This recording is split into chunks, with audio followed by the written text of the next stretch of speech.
Hi, Lee Phillips here. Kind of casual today, but hey, that's okay. I'm still a lawyer. At any rate, what I want to talk about is how to move an LLC, or a corporation for that matter, into a living revocable trust. And this is something that the estate planners, the guys who do your living revocable trust, the legal dooms, all of the people on the internet, they kind of just miss this one. But it's really critical. I had a friend who was a doctor, and he died, and it took a year and a half to get his practice through probate. And in that year and a half, the other doctor who wanted to buy the practice wouldn't come in and work it because he didn't know if he was going to get it, and a bunch of other stuff. The short story is the practice was basically worthless because in a year and a half the clients had disappeared. So you don't want your little business to go through probate. And you're the entrepreneur, you've got 2 employees, it's your business.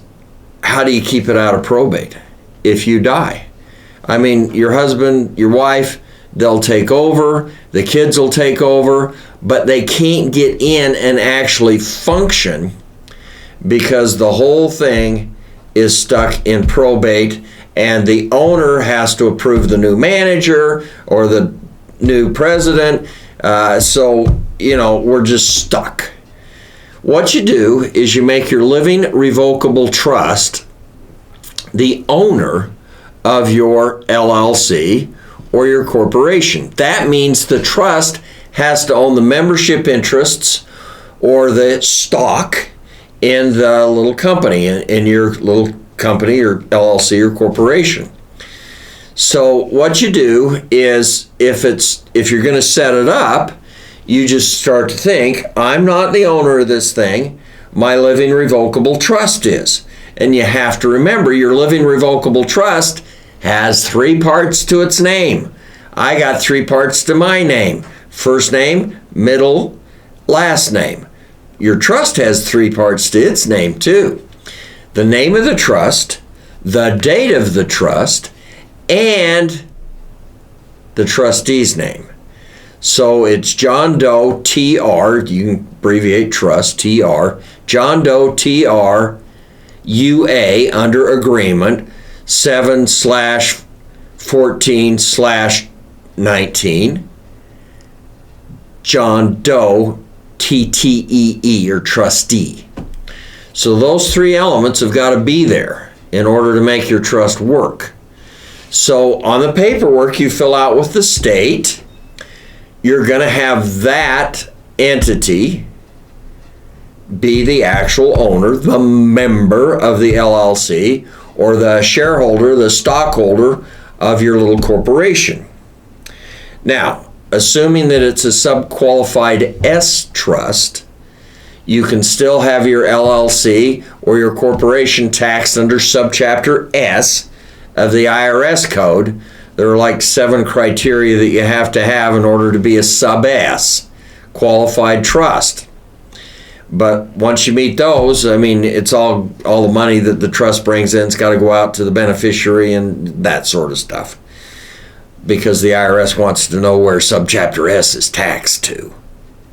So you can still have it be a Subchapter S. Now, if you're in a state where you need multiple members in order to get the charging order protection of the LLC, then you're going to need to have another member. Your trust is only 1 member. In non-community property states, husband's trust could be 1 member, wife's trust could be 1 member, or you can have your trust be a member. You can put a kid on as a second member. Now, if the kid dies, then you're going to have to probate his share, but he's going to be a minor shareholder, minor member, probably, so you could still operate because it only takes a majority. That's in your operating agreement. And so you can make it so that you can continue to operate the company while you probate this little piece of the company.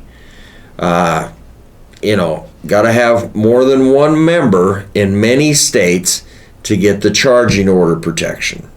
A lot of states, over half the states, you don't have to, but about half of them you do have to. So you have to check, see which state you're in and whether it requires multiple members to get the charging order protection.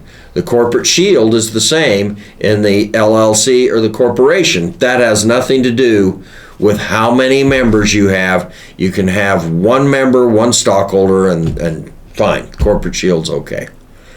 Now, there's one other aspect, and that is you've already got your LLC or your corporation. Well, what you do is you go back in. You should have issued membership interests. You should have a stock certificate for the corporation, membership interest for the LLC. You cancel this membership interest and you reissue another one. That means you're going to have to change it in your logbook. So you put void on that one, void on certificate number 1, and then you issue certificate number 2, stock certificate or membership interest. You issue certificate number 2 to the trust, name of trust, date of trust, trustee. That goes in the blank where the name of the owner goes. I now have my company owned by my trust. I don't have to probate the company when I die, or my family doesn't have to probate the company when I die. So it's really important that you get the companies protected from the probate by making the trust the member or the stockholder of the company. Doesn't give you any more asset protection, doesn't affect the taxes. It just makes it so that you don't have to probate when the owner of the company dies. This is Lee Phillips. Now, don't forget to subscribe, 1. And 2, I actually have an ebook on how to use a trust.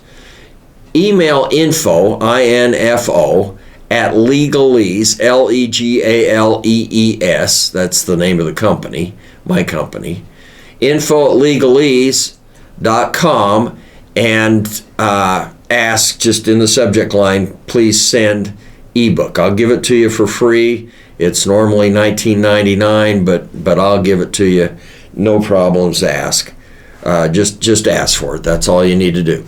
Give us a thumbs up too if you like us. Hey, we'll see you next time.